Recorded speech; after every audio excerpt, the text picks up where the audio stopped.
Praise the lord. మే 5వ తేదీ 2025. ఈరోజు దేవుని వాగ్దానము.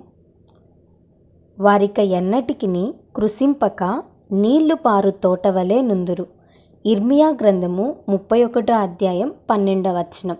ఈ వాక్యం ద్వారా మనం తెలుసుకోవాల్సిన విషయం ఏంటంటే, దేవునికి దూరంగా జీవించి హేయ క్రియలు చేసి వారు చేసిన పాపానికి ఫలితంగా శిక్షను పొందుకున్నారు ఇజ్రాయెల్ ప్రజలు. చెరకు అప్పగించబడ్డారు. శత్రురాజుల చేత దాడి చేయబడ్డారు. వారు చెరలోనికి వెళ్ళి చాలా శ్రమలు అనుభవించాల్సి వచ్చింది. అయితే ఆ చెరలో ప్రభువును గుర్తించి ప్రభువుకు మొర్రపెట్టిన తరువాత ప్రభువు వారి పితరులతో చేసిన వాగ్దానం ప్రకారముగా, నిబంధన ప్రకారముగా దేవుడు వారి మీద జాలిపడి వారి మొరను విని వారిని మరలా చెరలో నుండి బయటకు రప్పిస్తాడు. ఆ రప్పించే సందర్భంలో వారికి ఇస్తున్న వాగ్దానం ఇది. ఈరోజు ఇదే వాగ్దానం దేవుడు మనందరికి ఇస్తున్నాడు. నీ జీవితంలో కూడా ఉత్సాహధ్వని ఆగిపోయిందా? మనసారా నవ్వి చాలా కాలమైందా? దుఃఖం, బాధ, చింత, అవమానం నీ కనుల ముందు నాట్యమాడుతున్నాయా?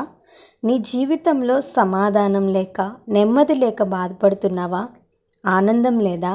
అయితే దేవుడు నీకే ఈరోజు ఈ ఉదయకాల సమయంలో ఈ వాగ్దానం ఇస్తున్నాడు. ఆయన నిన్ను కృషించిపోనీక నీరు పారు తోట వలె నీ జీవితాన్ని చేయబోతున్నాడు. ఒక మొక్కకి నీరు అందినప్పుడు ఎలా ఉంటుందో మనందరికీ తెలుసు కదా. దృఢంగా, బలంగా, పచ్చగా, ఫలభరితంగా ఉంటుంది. దేవుడు కూడా మన జీవితాలను అలానే చేయబోతున్నాడు. ఆనాడు ఇజ్రాయెల్ ప్రజల జీవితంలో చేసిన కార్యం నీ జీవితంలో కూడా చేయటానికి ఆయన సమర్థుడు. కానీ నీకు విశ్వాసం ఉందా? నమ్ముతున్నావా? ఆనాడు ఉన్న దేవుడే ఈనాడు ఉన్నాడని నీవు నమ్మితే, విశ్వాసం ఉంచితే తప్పకుండా దేవుని కార్యాలు నీ జీవితంలో చూస్తావు. నీవు కృషించక నీరు పారు తోట వలె దేవుడు నిన్ను చేస్తాడు. నలిగిపోయిన నిన్ను, కృంగిపోయిన నిన్ను, కృషించిపోయిన నిన్ను పచ్చగా చేస్తాడు. అందరి ముందు నీ తల పైకెత్తుతాడు, నిన్ను దీవిస్తాడు. దేవుని యొద్దకు రా, దేవునికి మొర్రపెట్టు. దేవుడు నిన్ను సమృద్ధి పదంలో నడిపిస్తాడు.